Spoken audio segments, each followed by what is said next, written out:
At this time, ladies and gentlemen, it is the place in the trial, the time in the trial for each of the parties to present what's called a closing argument. Closing arguments, along with the opening statements, are not evidence, but this is an opportunity.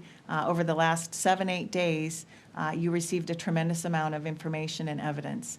And the closing arguments are an opportunity for each side to put that evidence into an order and to argue to you what each party believes that the evidence that's presented means and its significance. As you noticed throughout the trial, there was a pattern. The state goes first, and the state will continue to go first. They will give an initial closing argument, followed by a summation by Mr. Spees on behalf of Mr. Burns. And then because the state has the burden of proof, the state will have an opportunity to again address you in what's called a rebuttal closing argument. I would ask you to give the attorneys, as you have all week, your attention, and I want you to know that as I indicated, the attorneys are trying to give you a framework again and present to you their best belief of what the evidence shows. They are not at any time trying to mislead you. Obviously, as the judges of the facts, it will be up to you to determine what facts you deem credible and the facts on which you will base your determination and your verdict in this case. But the summations that you will hear over the next couple of hours are the understanding of the evidence by each of the sides, and you should continue to give them your close attention. Mr. Maybanks, do you wish to give a closing argument on behalf of the state? Yes, I do, Your Honor.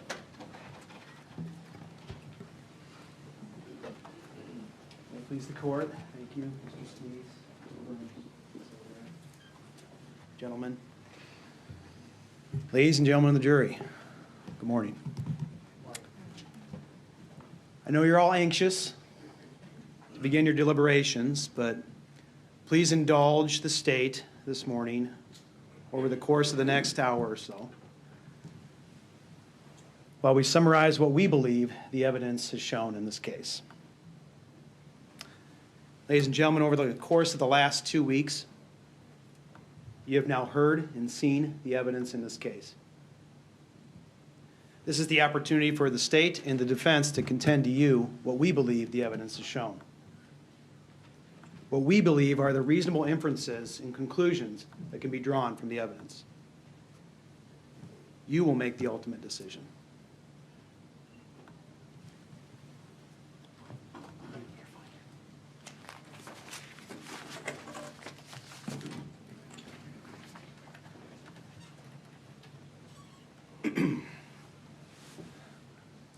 We contend the evidence shows the defendant's guilty of murder in the first degree. On December 19th, 1979, the world was Michelle Martinko's for the taking. Instead, she was taken from the world. The state has demonstrated to you, by evidence beyond a reasonable doubt, how she was killed and who killed her. The evidence has shown he was a young man back then. Just a kid. Wished he could go back there and talk some sense into that kid. Out on his own for the night. Liked to drink a lot back then. It was close to Christmas, and he went to Westdale Mall to do some shopping. Away from his young family for the night. She was a teenager, almost halfway through her senior year at Kennedy High School. A twirler, a concert choir performer, a thespian, a friend, a girlfriend, a sister, a daughter. She loved to dress up. She was popular with many different people in her class, from different ages and different age groups. She had her close friends and she had acquaintances. She would stop and talk to anyone who would say hi to her. She was friendly to everyone, sweet, kind, funny, and smart. In a few months, she looked forward to moving on from high school to study interior design. That night was an ordinary night in her life, the life of a high school student. She went to a choir concert banquet, She saw one of her closest friends, Jane, who was there and hoped to hang out with her for a bit. But Jane had to do some homework. So Jane went home, and she said hello to Jeff White in the parking lot and continued on to Westdale Mall. When he got there, he found that the new mall was rife with activity and young people, including young women. Some were in groups, and some were alone. When she got to the mall, she saw some friends, Marty Miller, Tracy Price, and Todd Bergen. She talked to them about how she was looking for a coat for her mom, that her mom picked out for her. They noticed she had some money on her and a purse. They offered her a dime to call her mom. She was alone. She then ran into Merlin Winkler and Andy Seidel. Andy had been her boyfriend at one point in time, and they were still close. Andy was there to pick out a fiber optic light for her that she wanted. The interaction was brief, and then they went on their separate ways.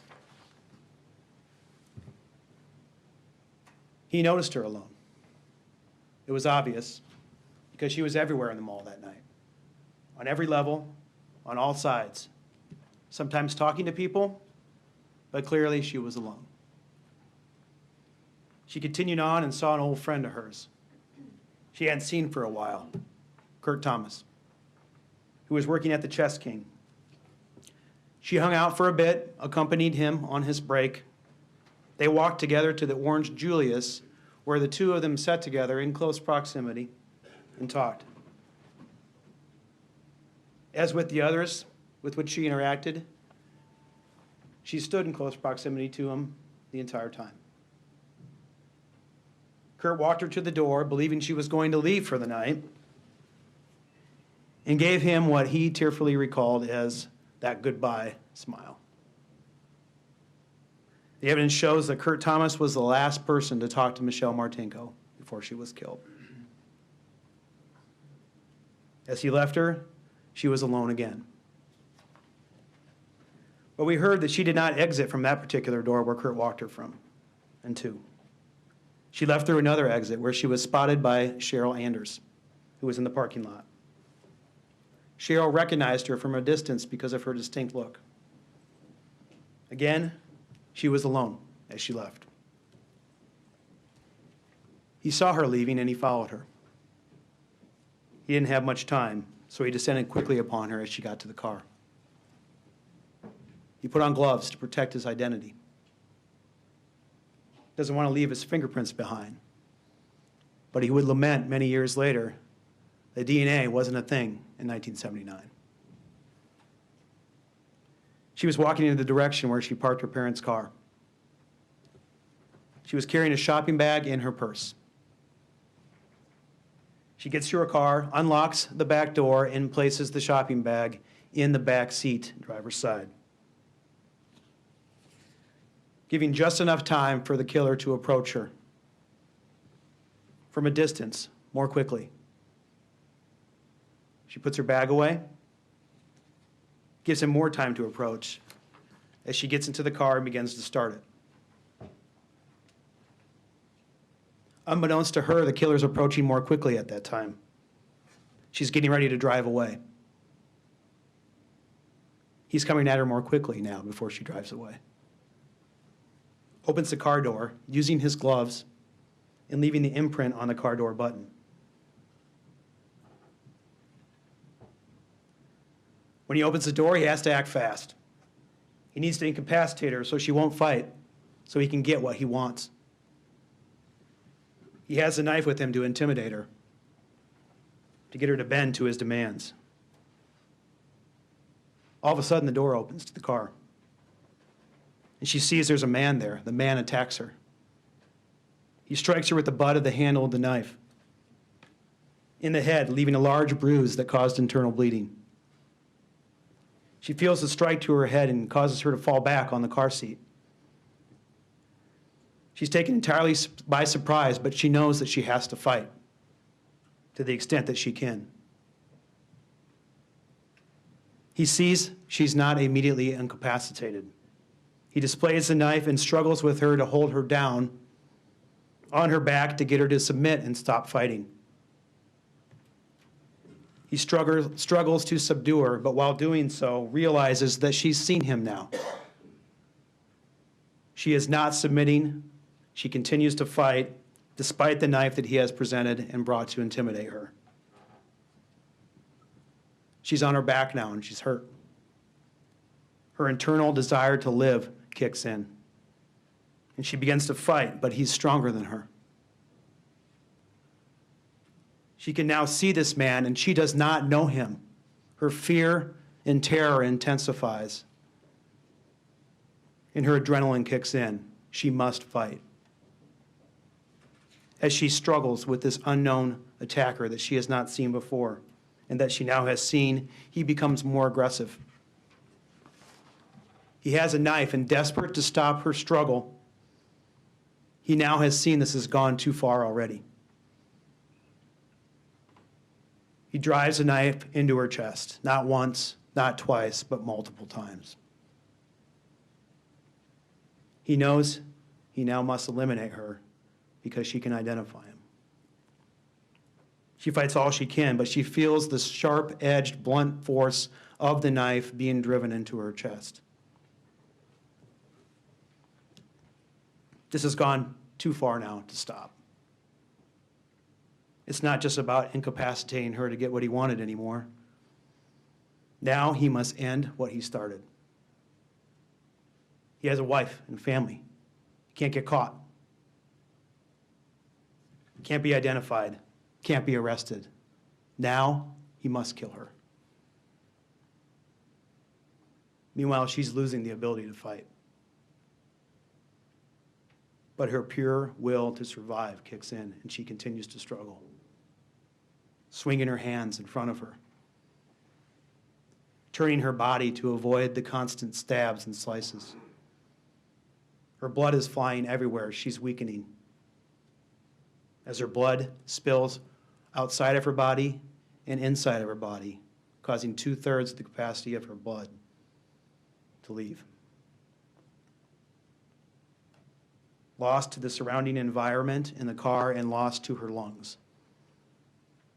She's been stabbed 11 times in the face, the neck, and the chest. And he's inflicted a total of 29 wounds. He continues to stab her until she's motionless. She can no longer fight. She's dying. As a result of the fight and the attack, he realizes that he has cut himself and he now must attend to his wounds. Unbeknownst to him and the struggle, with her, she has tossed and turned, and he has tugged at her and stabbed her that he bled on the back of her dress. As he looks upon her in the mess in the car, he realizes he now must act in order to avoid detection. And the young lady who just moments ago was living the life of a normal high school girl, attending the choir banquet, shopping at the mall, talking to her friends, was now lifeless and motionless, lying in her blood in her parents' car in a cold parking lot at Westdale Mall, with a complete stranger dying from her wounds. He considers driving the car from Westdale Mall to another location and briefly gains control of the operating system. But what's he going to do if he drives from that location? He'd driven there that night. He'd need to get back to the parking lot. And he's bleeding himself, and he needs to control his own wound. He drove himself to the mall, so if he drove away, he'd have to come back. They would be looking for the killer soon. If he were found walking in the area of the mall back to his car, he'd stand out glaringly as the suspect. No, he couldn't take the car. He had to leave. So he put the car back into park. And in doing so, he used the Gearshift selector, smearing his blood and hers on the Gearshift selector. He gets out of the front seat, pushes down the lock mechanism, and shuts the door, locking it, leaving blood on the outside of the door.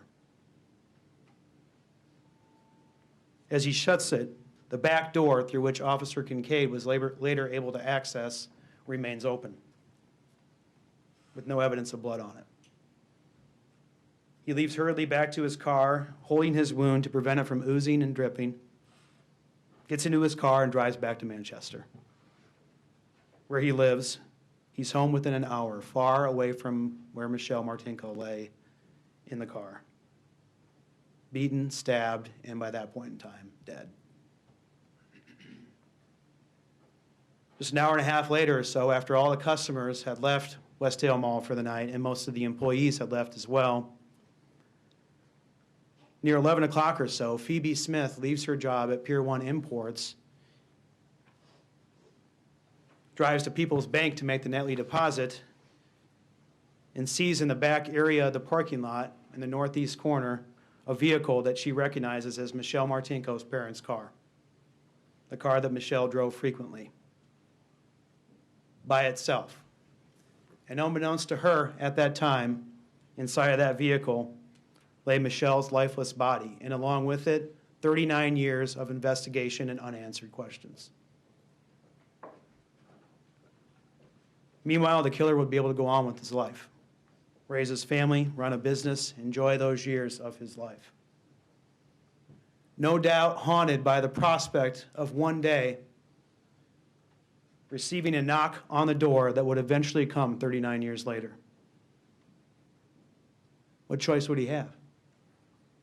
He'd have to learn with what he did. He'd have to live with what he did. He would need to block out his memories. Michelle's body would later be discovered after approximately 4 o'clock a.m. in that same car, in that same parking lot. And you heard from Officer James Kincaid, a career police officer on patrol who served for many decades. He was called to the scene to check for her car, and he found her body inside. He was able to access the car through the driver's side back door that had been left open when Michelle put her shopping bag in there. He looked inside and he saw Michelle. It was obvious that she was dead. He contacted other officers to come to the scene and began the crime scene investigation and did not disturb the interior of the car in any way.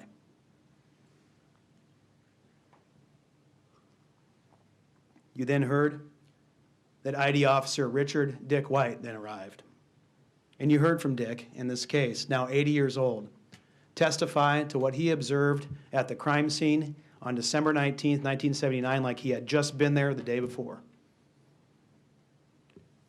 He conducted a comprehensive examination of the crime scene, which was limited to the vehicle.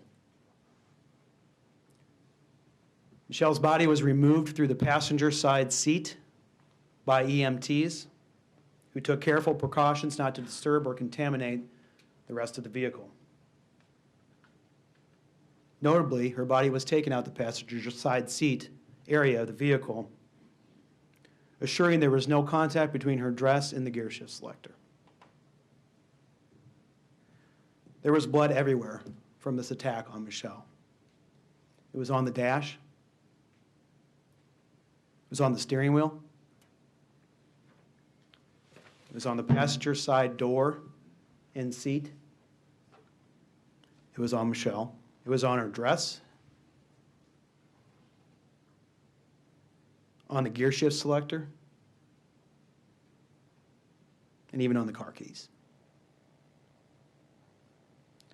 The car was seized and analyzed at the Cedar Rapids Police Department, and numerous items were taken for further examination, which included her clothing, the black dress, her pantyhose, her underwear, as well as the black scarf that was viewed as an accessory to the dress. Future examination of the dress would reveal numerous locations where blood would be found. Evidence also included scrapings and a tape lift that was taken from the Gearshift selector, containing what was visibly identified and later confirmed to be the presence of blood.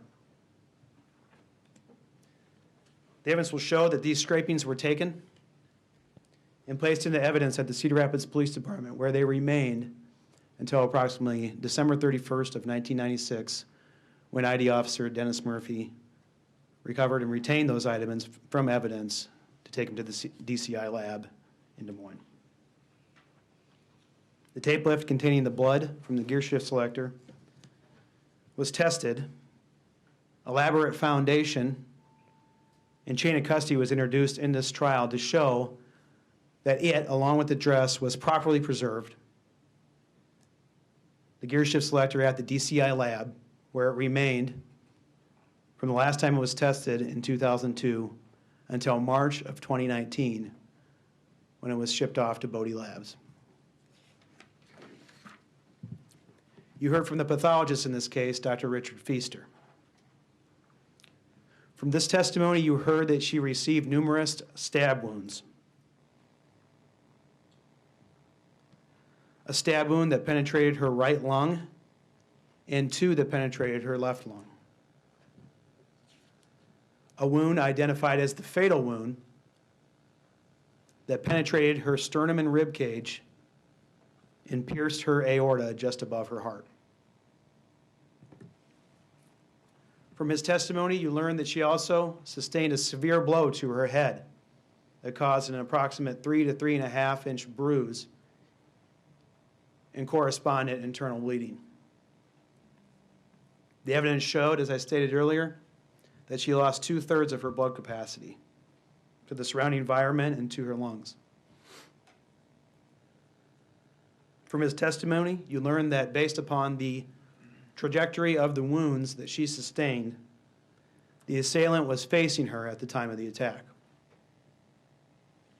You heard her wounds were consistent with being pushed on her back and being attacked from the front. You heard the assailant was on top of her and coming down on her. And you heard that the amount of force required to inflict these injuries was significant. From his testimony, you learned that the evidence of a struggle took place and that Michele had sustained numerous defensive wounds as well to her hands. The evidence showed this was a brutal attack with 29 overall wounds, 11 stab wounds, and the remainder of them being slice wounds and defensive wounds. You heard from Dr. Feaster's extensive training and experience that the evidence shows this attack was done in a manner that made it likely that the suspect who did it cut himself with the knife he used to stab Michelle Martinko. Fortunately, the Cedar Rapids Police Department did take steps to preserve what they could for later analysis. As I stated, extensive chain of custody evidence was introduced at this trial that demonstrated that the clothing, including the dress, was kept properly in police, state, and FBI custody from the time it was collected in 1979 until it came to court for this trial.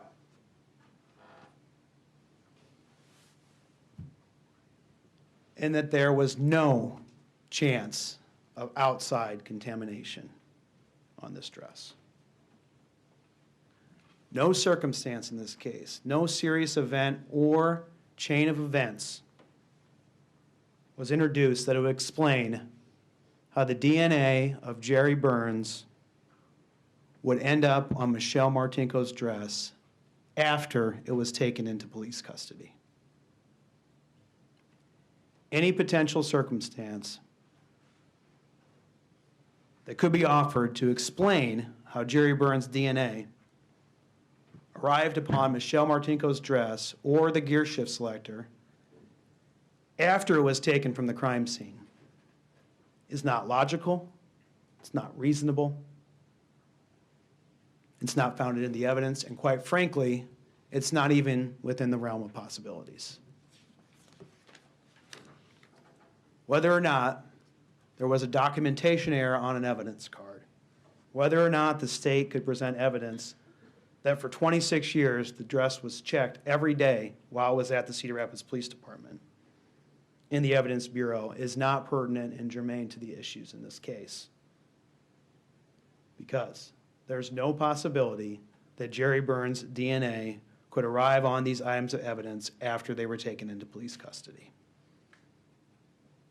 Also, based upon the defense's own theory in this case that you heard, that somehow a secondary transfer event occurred prior to when Michelle was killed that ended up with Jerry Burns' DNA being on this dress, their own theory makes any chain of custody issue irrelevant. The evidence shows no other items were contained within the package besides her own clothing.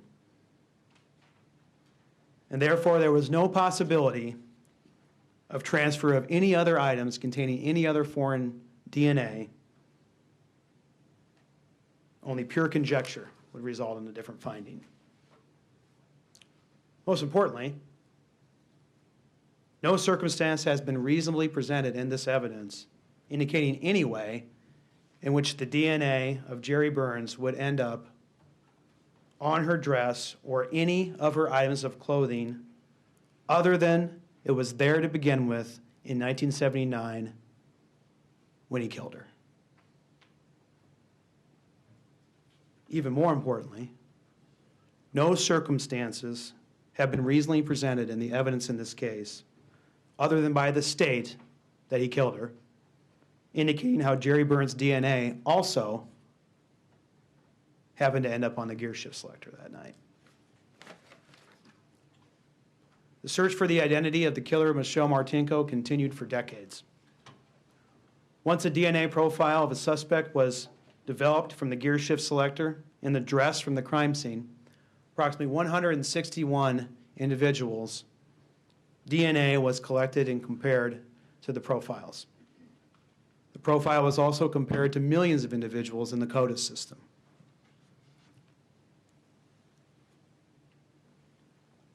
Once the DNA profiles of the suspects were developed on the items of evidence, it was a huge break in this case. Investigators and crime lab criminalists, after multiple attempts, now had a suspect profile, just one suspect profile, after years of searching. One suspect profile present at the crime scene on Michelle's dress then dictated that the investigation now required that this person be identified. And those efforts continued for the next decade or so. We saw in State's Exhibit 8 a number of individuals whose DNA was collected and compared to the crime scene DNA profile, and in the manner in which they were eliminated. All individuals except for Mr. Burns. In 2008, after the profiles from the crime scene evidence were developed, a flood overtook the Cedar River in Cedar Rapids, limiting the ability of the investigators to be able to develop further DNA evidence from the physical items of evidence. Future examinations of the dress, as what took place in 2016, revealed that they were not able to develop another profile from the dress. But it should be noted and emphasized that the flood in 2008 did not impact the evidence that had already been developed from the crime scene evidence. There's pictures the defense introduced. I believe they're B1, C1, and F1. You'll see when you go back to the jury for deliberations. And it should be noted, ladies and gentlemen, those photographs are post-flood photographs and do not represent the condition of any of the evidence at the time the profiles were developed. In 2016, the case was handed off from retired detective Doug Larison to Matt Denlinger. At first, the same investigative measures were undertaken. Develop suspects, compare their DNA, repeat, etc., etc., etc. Then, as you'll see in this stipulation that was agreed upon between the parties, Matt came up and upon a new service being offered by a lab out of Virginia called Parabon Nanolabs. And a reminder, this stipulation is only to be considered as evidence of how leads were developed in this case, not substantive evidence of guilt. Also, the manner in which this was done is not on trial. It's provided to show you how the investigators in this case connected the dots. We heard that individuals in GEDmatch, a public online DNA database, may not have known that their DNA was being used for law enforcement purposes. But we heard that DNA was publicly available for anyone to use.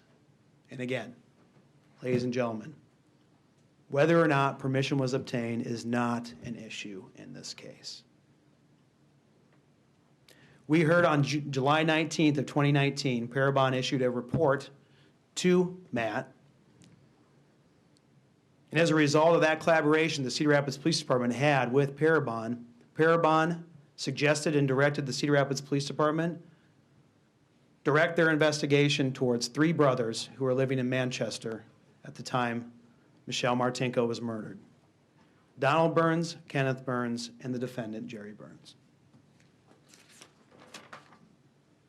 You heard investigators then developed a plan to collect covert DNA from these individuals.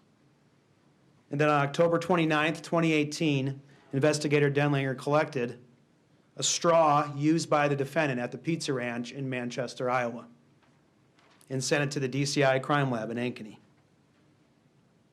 The evidence showed that comparison of that straw used by the defendant to the suspect male DNA profile on Michelle's dress revealed an outstanding development in the case.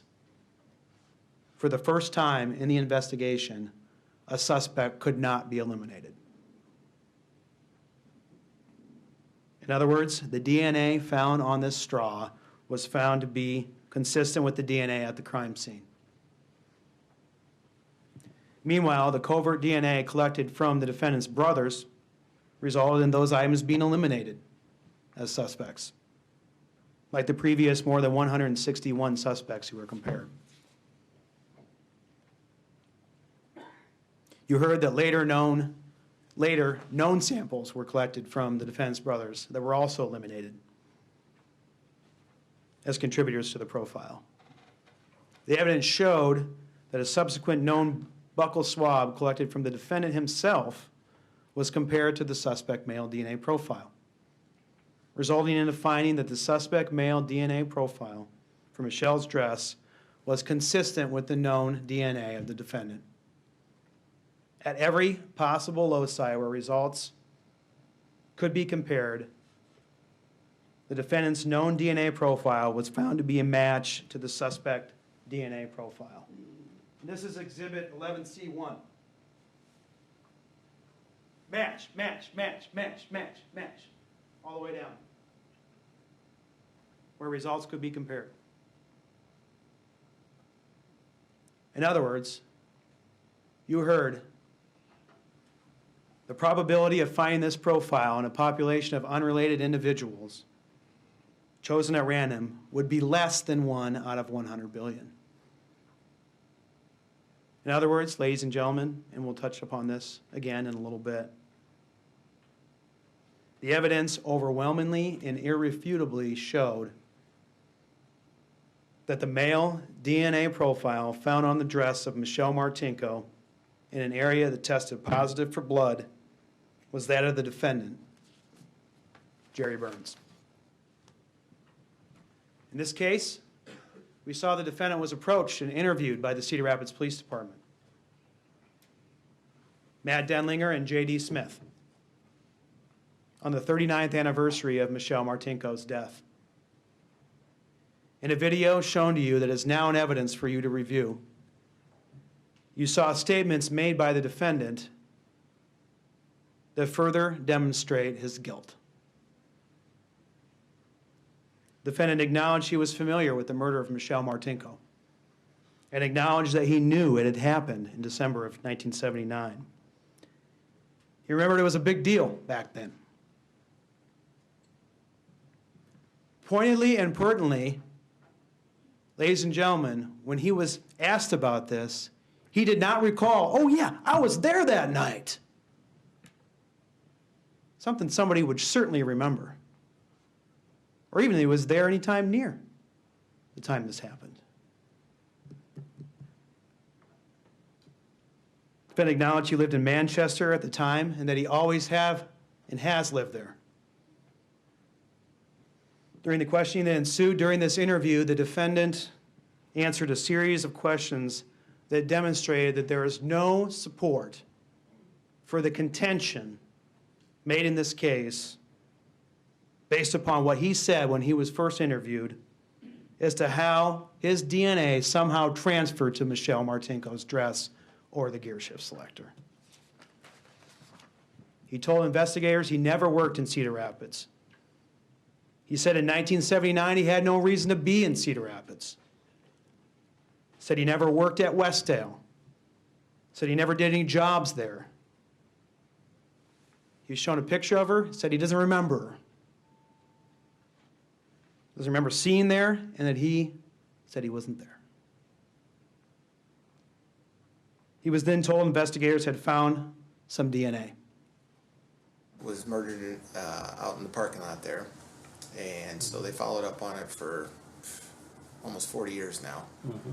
And so they've been just, following up on people, and then more recently we had some of the evidence processed and we found some DNA. Mm-hmm. And so from that we kind of been reaching out to all these people that are in the reports and just kind of comparing them to see if we can find a match. And just so far we just have not found anyone in those reports that we matched with. So. And you saw his reaction when he was told that DNA was found on the scene. Then Matt drops the bomb he hadn't heard yet, but he had to have feared for years.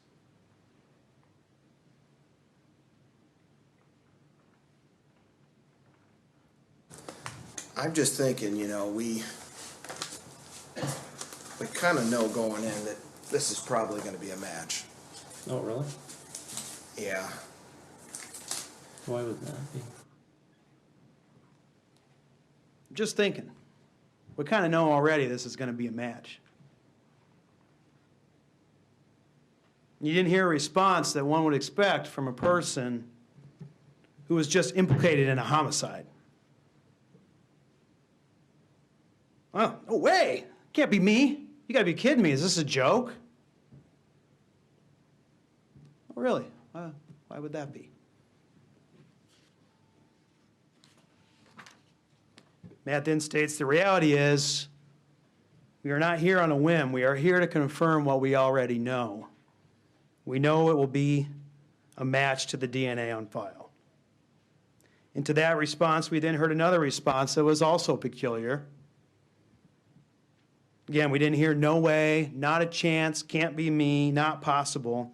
We heard an inquiry instead that one would make if they were actually concerned their DNA would be a match. Yes, she need. The reality is we're not here on a whim. We're here to confirm what we already know. I already collected some DNA from you that you got rid of before.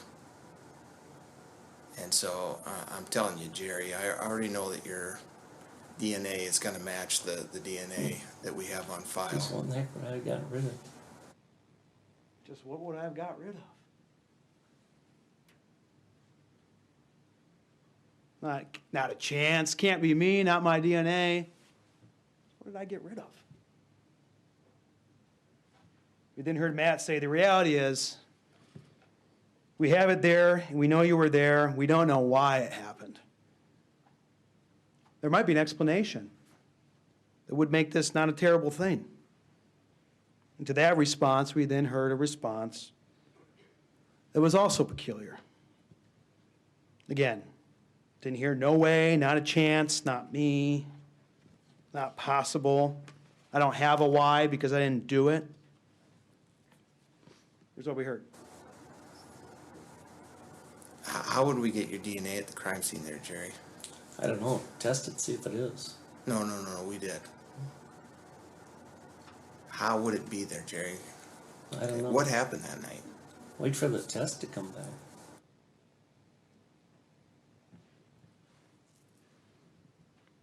Asking for an explanation of why this happened. Again, I don't have a why because I didn't do it.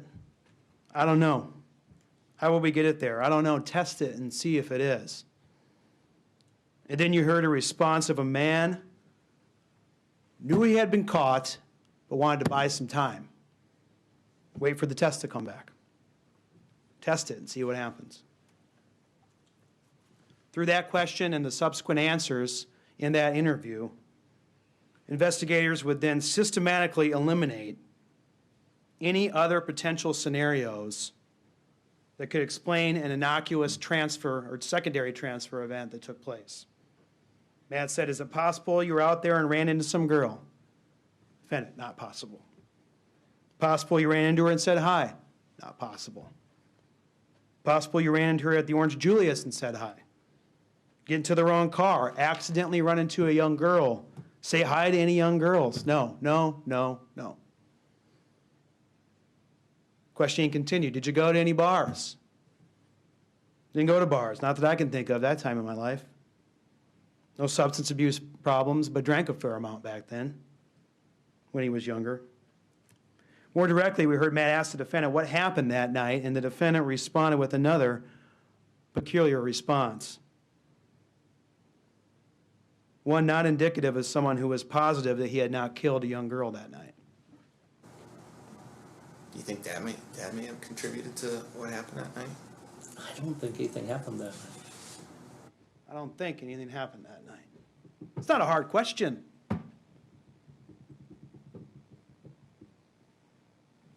Then Matt confronted him with Michelle Martinko's picture, black and white version of this.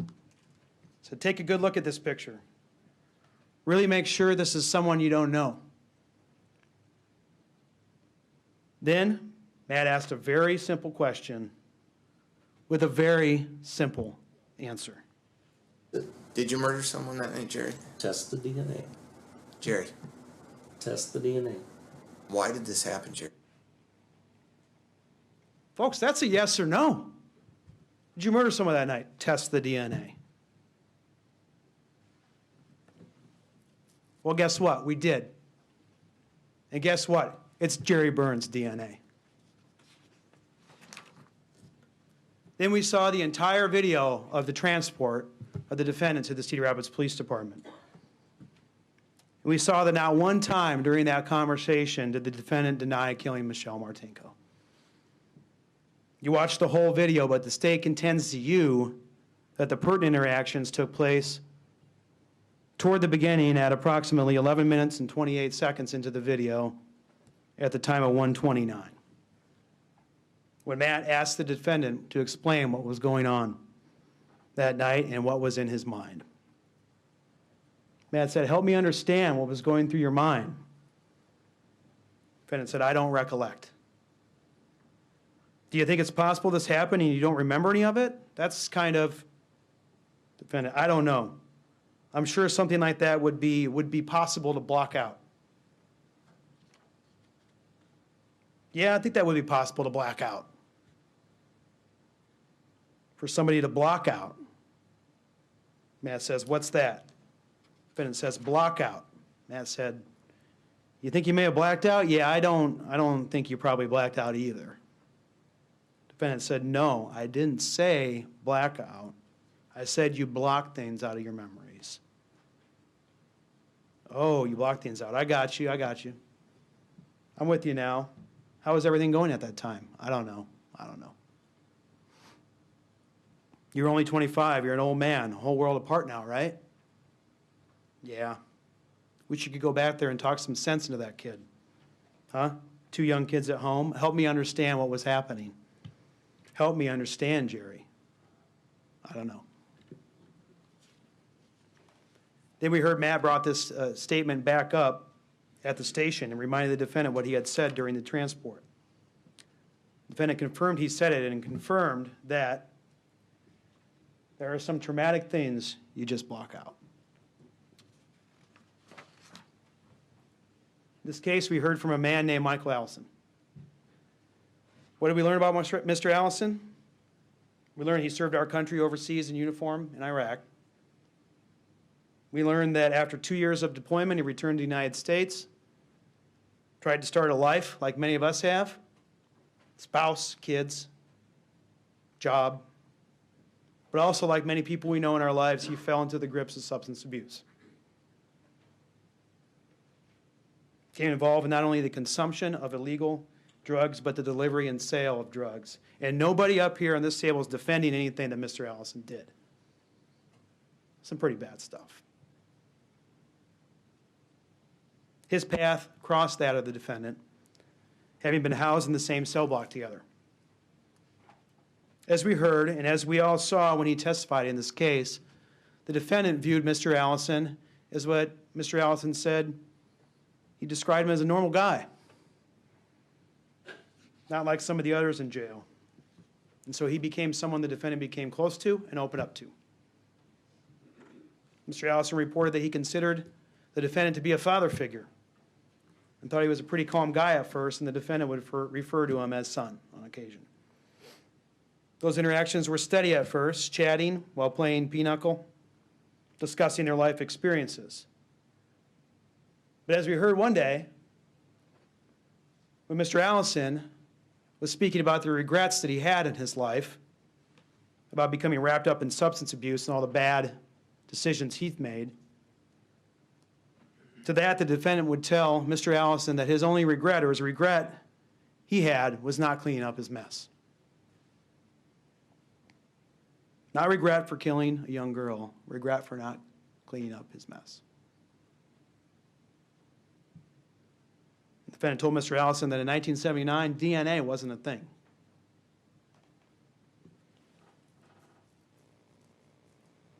On January 11th, 2020, just a little over a month ago, having seen an article about this case in the newspaper, Mr. Allison asked the defendant in jest if he'd autograph it.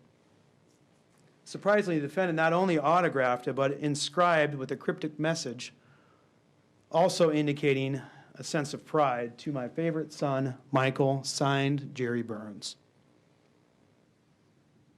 Video evidence, not containing audio, but showing what transpired, was introduced and played at trial, showing this interaction take place. Mr. Allison reported to us at trial the defendant's rendition of his encounter with Matt Denlinger in the hallway during a previous court appearance, where the defendant said he knew they may have got him, but he wasn't going to bow down, and looked Matt right in the eye. And then we heard from Matt that he recalled this very same interaction take place, and that the look they exchanged was more than a passing glance. And for the record, there's evidence shows no prior collaboration between Matt and Mr. Allison. The state submits that this, like the video and the newspaper copy, supports Mr. Allison's testimony. Mr. Allison then testified he asked the defendant directly whether he did this, to which the defendant replied eerily, "I can't talk about it." When asked, Mr. Allison reported the defendant has never said, like he never said to Matt in the transport car, that he didn't do it. Mr. Allison reported to us when asked what the defendant indicated as to his feelings about the potential outcome of this case, the defendant provided a response that provides us some insight into his mind. The defendant reported no matter the outcome, he felt he had won because he got to raise his kids for the last 40 years. And then finally, Mr. Allison reported to us what the defendant said that led him to reach out through investigators and prosecutors to tell us what happened. He said while playing cards with the defendant, as they often did, Mr. Allison said he hit a hot streak. Began beating the defendant. And the defendant made a comment to him that further revealed the manner in which the defendant views the evidence of what he did 40 years ago. He said to Mr. Allison, "If you keep beating me, I'm going to have to invite you to the mall." Mr. Allison reported he was disgusted enough by that comment. That was the final straw. So he reported what the defendant had been saying, without a plea agreement, without any agreement as to reduction in sentence. This man took the stand, came forward, and told us what the defendant said to him. Now I want to summarize for you If you'll please continue to indulge me further, what the experts said in this case. Starting with Michael Peterson, who in 1997 examined Michelle's dress. On Michelle's dress, a portion of an obvious stain near where she had been stabbed was extracted for DNA and a known sample of her blood was developed. He also examined Exhibit I, which was described as a tape lift from the blood observed on the shift selector. Presumptive testing showed this area contained blood, and no other presumptive tests were done, as we heard. The Gearshift selector showed imbalances indicating a mixture of DNA from two sources. Then we heard from Linda Sauer, who said, it wasn't until DNA that we could establish identity. In 2002, we heard that criminalist Linda Sauer first examined Michelle's dress and was able to identify a complete result of what was determined to be her blood. And that subsequent examinations, including that one, would reveal 8 more locations that showed the presence of what was believed to be her blood on that dress. We heard that Sauer examined what was described as blood from the Gearshift selector. Again, what was determined to be the tape lift from the Gearshift selector where blood was observed. She noted what was described as blood from the Gearshift selector was a smear, not a tight-held stain. She used a cotton tip swab moistened with distilled water and collected a sample, finding results at 9 of STR loci in the sexing locus. And screening tests again indicated the presence of blood at that location. The results showed the major contributor of that location was Michele. She could conclude that the minor contributor at that location was a male.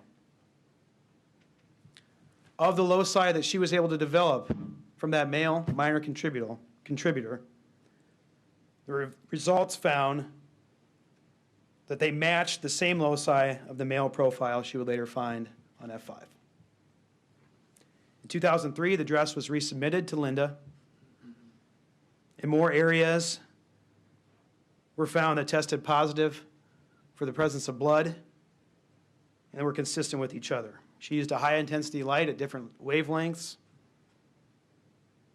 And we also heard that in 2003, she noted the presence of a few spermatozoa in her underwear. And folks, I want to make a couple points about that. One, there was no indication from this attack that Michelle Martinko ended up being sexually assaulted. The source of the sperm is not and has never been implied to be the person who killed her.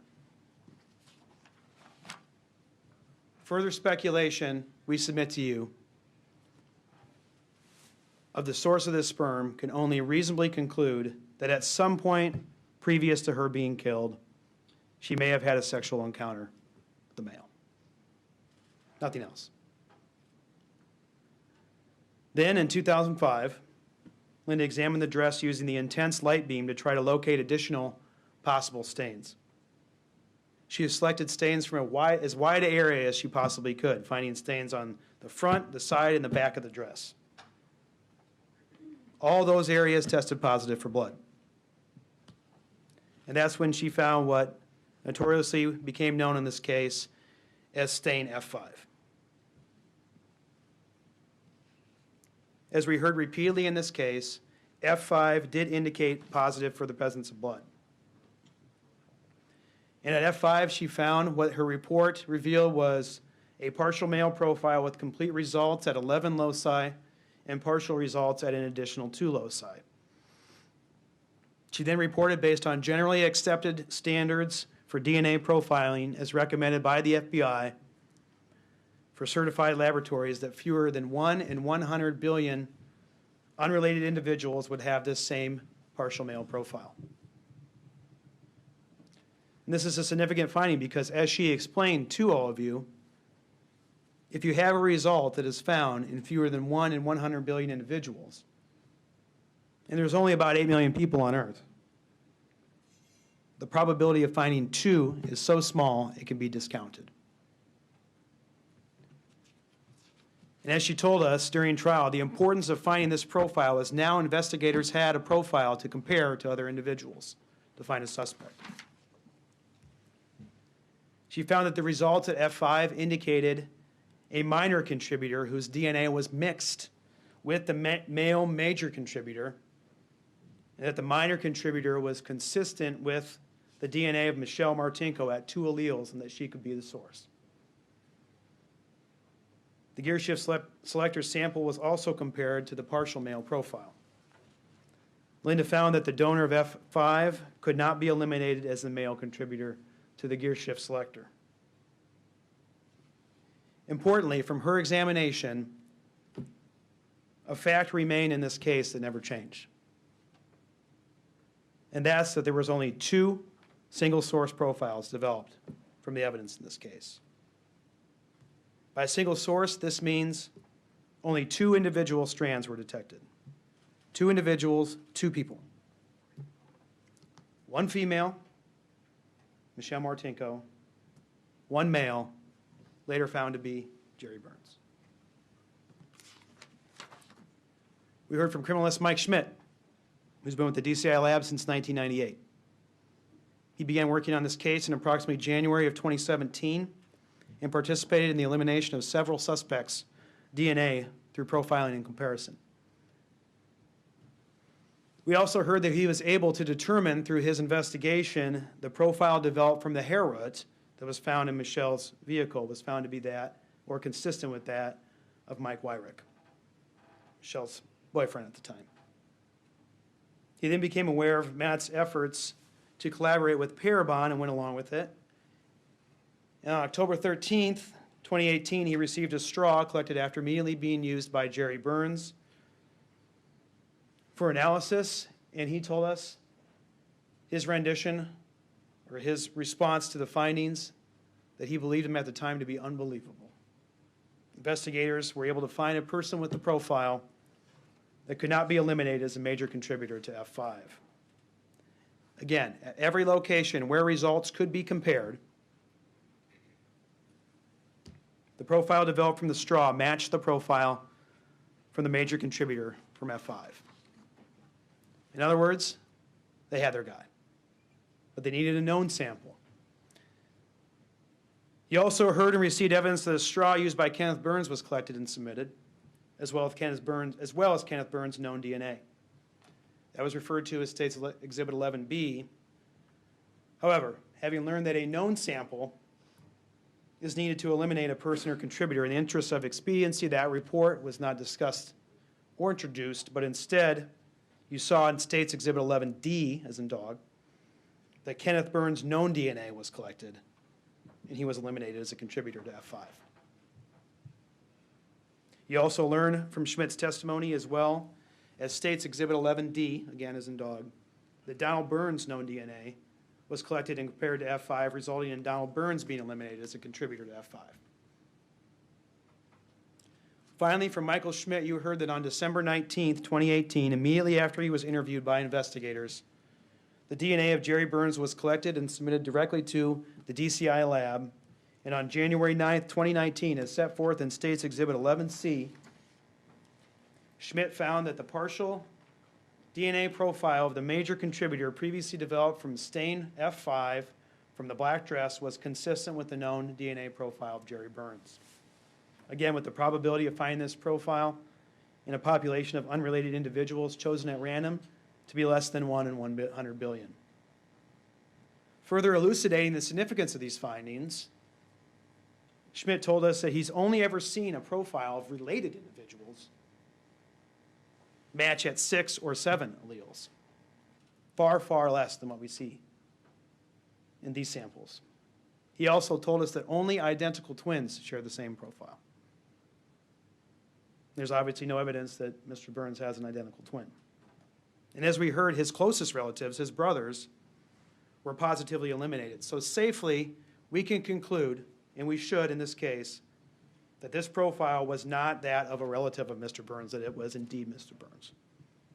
In other words, given the findings, the evidence showed that the DNA from the major contributor to F5 stain that tested positive for the presence of blood was that of Jerry Burns, the defendant. We also heard from Christina Nash. She's a senior DNA analyst at Bodie Lab. Lives in Lorton, Virginia, far, far away from Cedar Rapids and Davenport. No interest in this case other than science. And like the rest of the state's experts, she's also a certified forensic DNA analyst who actually works in the laboratory. As we heard, Bodie Technologies receives requests from agencies all around the country for all kinds of cases from both sides of the aisle, and that at times Ms. Nash even works on the Innocence Project. She conducted an analysis of the same extract that was taken from the Gearshift selector, and she developed a profile from it. She received the known buccal swabs of the defendant and developed a profile from that as well. She conducted a different analysis that we learned about called a YSTR analysis, intended to focus upon the Y chromosome and develop a profile of the male contributor to the sample. And she only found one single source profile from the analysis, meaning one individual strand from one male. And as you saw in State's Exhibit number 12, she was able to develop and compare these profiles and compile some significant results. This is the allele table. Results are compiled at 23 different locations. And going locus by locus at every location, she found there to be a match between the profile developed on the Gearshift and that of Mr. Burns.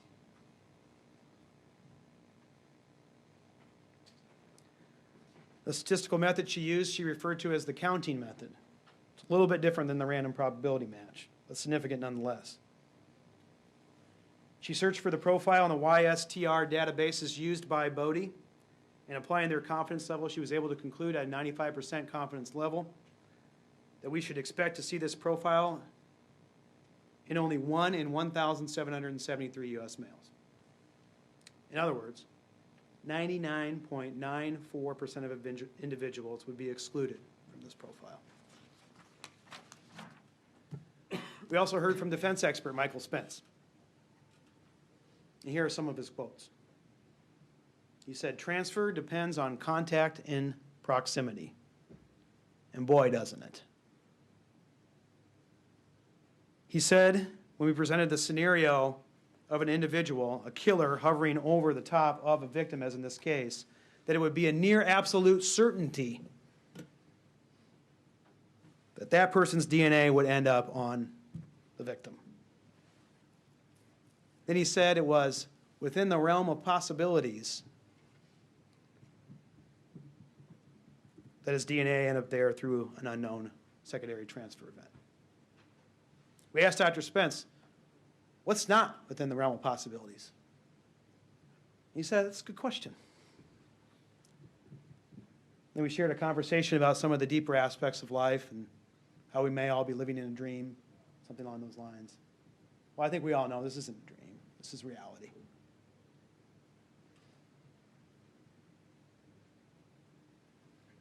But you watch, folks. You watch. In a moment here, when you get to hear from the defense, you may hear about some endless possibilities. We submit to you those will not be based upon the evidence, but will be based upon the depths of imagination. He also said, as we noted, there's no question that the male DNA at F5 is clearly consistent with Jerry Burns. Their own expert said that. Then we heard a tale of a fingernail secondary transfer story, which, although riveting, was not at all comparable to this case. There exists no evidence in this case other than that Jerry Burns killed Michelle Martinko, of a situation where there could have been a secondary transfer like what was revealed or what was discussed in that story. In that story, there was an obvious link that was uncovered. In this case, there's zero evidence of any link besides the fact that he killed her. Indeed, we heard Michelle Martinko had close contact with all sorts of kids that night and other individuals at the banquet and at the mall. And not one spurious bit of DNA from any of those other individuals was found on Michelle's clothing. We heard Spence say and claim that it was best to repackage items separately after they were found packaged together in a laboratory. But then we heard from the director, the supervisor at the DCI labs, who again has actually worked in a lab over the last 38 years, disagree and say that we don't do that in our laboratory because we want to protect chain of custody.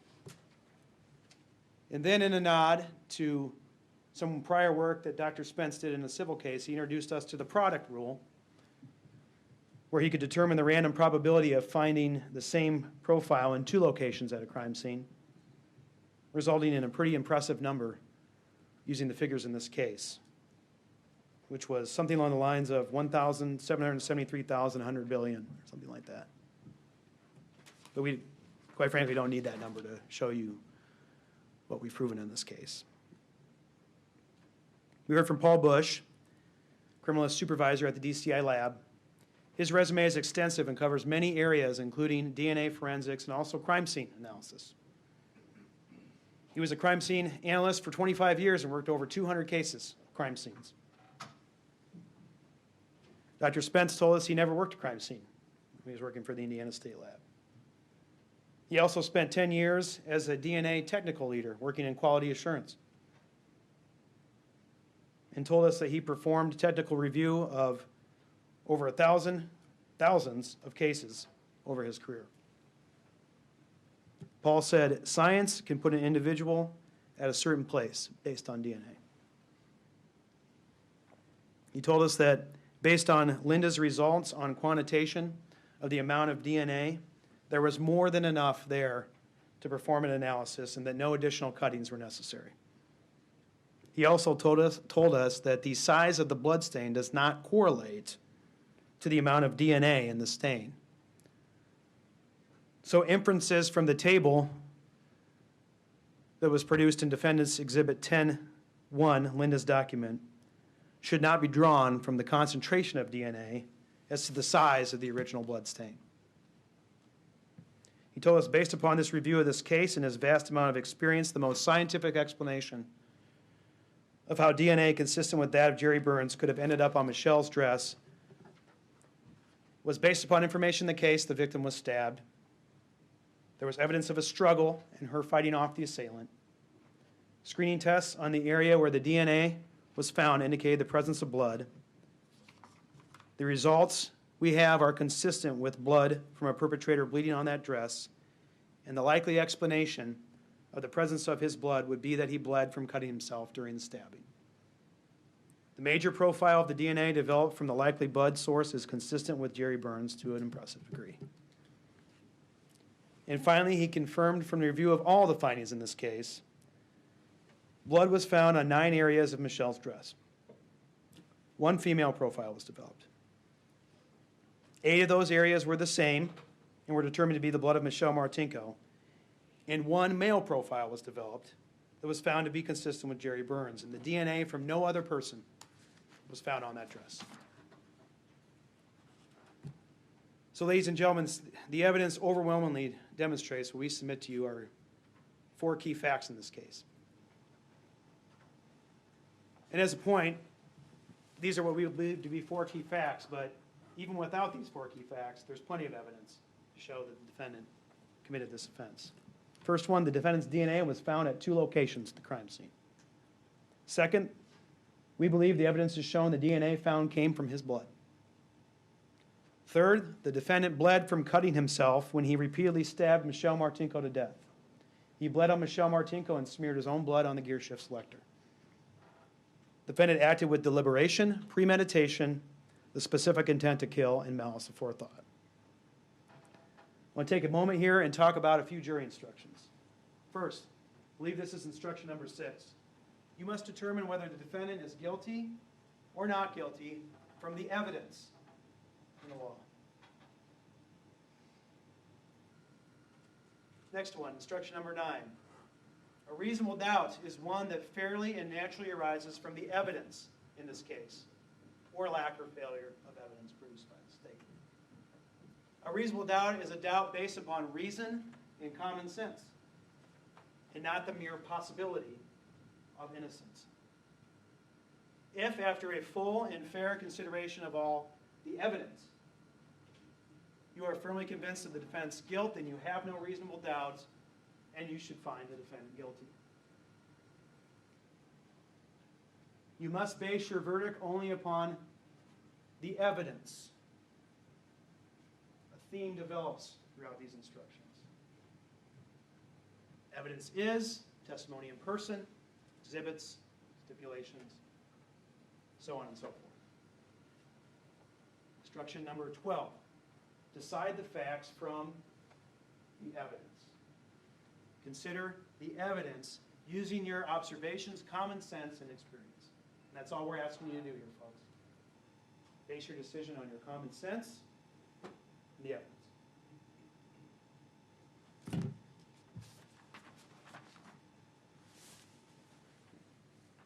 The defendant's DNA was found at 2 locations at the crime scene. Look at the profiles. Look at how they match at every loci. Consider the random match probability statistics. Consider the testimony of all the experts, including Dr. Spence, and that there was no real dispute with the determination that the DNA found at F5 on Michelle's dress was indeed the DNA of Jerry Burns. And no real dispute that it was his DNA on the Gearshift selector as well. The evidence overwhelmingly and indisputably shows this is his DNA. The DNA comes from the defendant's blood. Presumptive tests at both F5 and the Gearshift selector showed the presence of blood. The presence of another fluid can only not be ruled out because no other tests were done. Not because there is evidence of other fluids there. Therefore, we submit to you there is no evidence beyond mere conjecture that his DNA originated from any other fluid at those locations. Conversely, all of the evidence in the surrounding circumstances in this case of Michelle's death, the defendant's statements he made during his interviews, or more so, his lack of denial, his statements to Mr. Allison, the evidence as a whole all support a finding that his DNA at the crime scene originated from blood. The most scientifically supported theory is that the defendant's DNA at the crime scene originated from his blood. The near absolute certainty that Dr. Spence offered us to explain the presence of suspect DNA at the crime scene involved this very scenario. We presented it to him and supports his DNA being there as a result of blood. Conversely, Dr. Spence and the defense can only point to the realm of possibilities to explain that his DNA arrived there through some undefined secondary transfer event. Next, the defendant bled from cutting himself when he repeatedly stabbed Michelle Martinko to death. He bled on Michelle Martinko and smeared his own blood on the Gearshift selector. There being no alternative theory to support or supported by the evidence as to how the defendant's DNA from his blood, or any fluid really,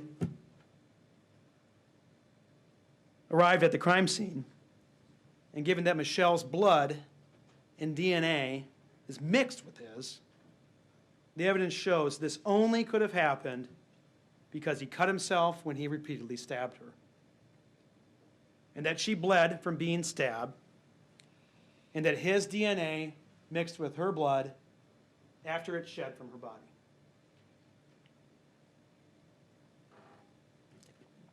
And her blood was mixed with his DNA as he smeared it on the Gearshift selector when he took control of the vehicle. The defendant acted with deliberation, premeditation, a specific intent to kill, and malice aforethought. I want to go over instruction number 14. Where 2 or more alternative theories are presented, or where 2 or more facts would produce the same result, the law does not require each juror to agree as to which theory or fact leads to his or her verdict. It's the verdict itself, which must be unanimous, not the theory or facts upon which it is based. Why am I bringing this up? At the beginning of my closing argument, I provided to you the scenario that we believe supports what occurred in this case. As you discuss this case and as you deliberate, there may be different ways in which you conclude happened or which you believe happened But if they lead to the same result, the defendant's guilty, you don't have to agree on how it happened.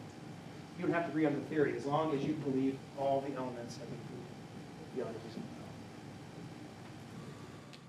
This is a long one. Malice, a state of mind which leads one to intentionally do a wrongful act to the injury of another out of actual hatred or with evil or unlawful purpose.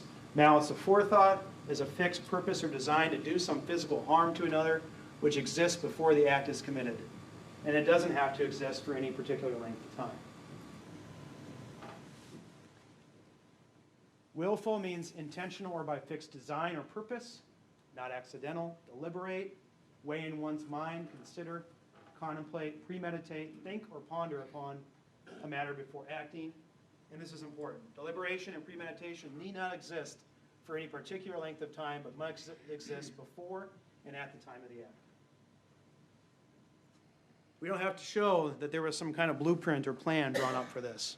Just that at the time the act occurred, right before it or at the time the act occurred, that there was deliberation and premeditation and malice aforethought. The person has the opportunity to deliberate and uses a dangerous weapon against another, resulting in death. You can infer that just by use of the dangerous weapon, malice, premeditation, and specific intent to kill. So folks, this is really kind of an easy one. The actions of repeatedly stabbing and attacking Michelle in this way can be construed in no other reasonable way than being done with malice. The specific intent to kill, deliberation, and premeditation, over and over and over again. Submit to you this will be the easiest element for you to find. So, we believe that we've proven to you that the defendant is guilty of murder in the first degree. That on or about December 19th, 1979, the defendant stabbed Michelle Martinko. That Michelle Martinko died as a result of being stabbed. And that the defendant acted with malice aforethought, willfully, deliberately, premeditatedly, and with the specific intent to kill Michelle Martinko for all of the reasons that we've discussed here today.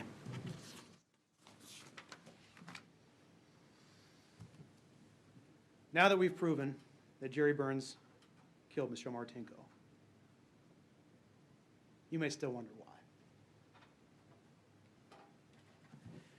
As we discussed when we first started this case during jury selection, the state is not required to prove motive. And that makes sense because it's a deep topic. As I'm sure the defense will remind you soon, we all live in a world with each other where we intersect on a daily basis. We all carry with us not only our unique and individual DNA, we also carry our story. Memories of joy, happiness that bring us back to the better times in life, and memories of sadness, tragedy, and trauma that haunt us and remind us how life can sometimes be cheerful and life can sometimes be tragic. Look around you and you realize you may not have a full comprehension of what those around you have been through and what defines them. Those around you may not be able to tell you what defines them because of how complex their lives have been. The witnesses in this case carried their story with them for 40 years. You wouldn't know it if you saw them. They look like you and me, each other. Work, have spouses, have kids, maybe grandkids. We don't know a lot about them in passing. But undeniably, we all carry a story with us. Some of those stories you may never be able to predict. Some of those stories may be unbelievable just by looking at somebody. Some of those people have to live with the stories of their past and learn to cope with them, to cope with what happened. In the cases of the witnesses in this case, civilian and law enforcement, criminalist, retired, active duty, they all live with the knowledge that they possess about this case. And in the case of Mr. Burns, we submit to you, they learned to live with what they did. So people learn to live with their past. They learn that they can either take those events and let them define them, or they can do the opposite. And sometimes the only way they can live with their past is to block it out. Point is, you never can tell by looking at somebody what's occurred in their life to bring them in front of you at that point in time when you interact with them. When you confront them, you can never be sure what people are capable of. That's the thing about human behavior. People are capable of the kindest, gentlest, most loving things. But people are also capable of the most evil and sordid. We make decisions every day that affect the lives of others around us. As a result of those decisions, many things can happen. And as a result of the more severe decisions, as in this case, some people live and some people die. But the ramifications of those decisions are always there. They may be immediate, they may be delayed. But the facts and circumstances that underlie them do not go away. They remain, as science has taught us, undetected and undiscovered until they're brought to light and can no longer be denied. Thank you. Thank you, Mr. Maybanks. Ladies and gentlemen, I am going to give you a 10-minute recess. We will be back to hear the closing arguments on behalf of Mr. Burns given by Mr. Spies, but we will be in recess for 10 minutes. Please rise for the jury. You can leave your notebooks on your chairs.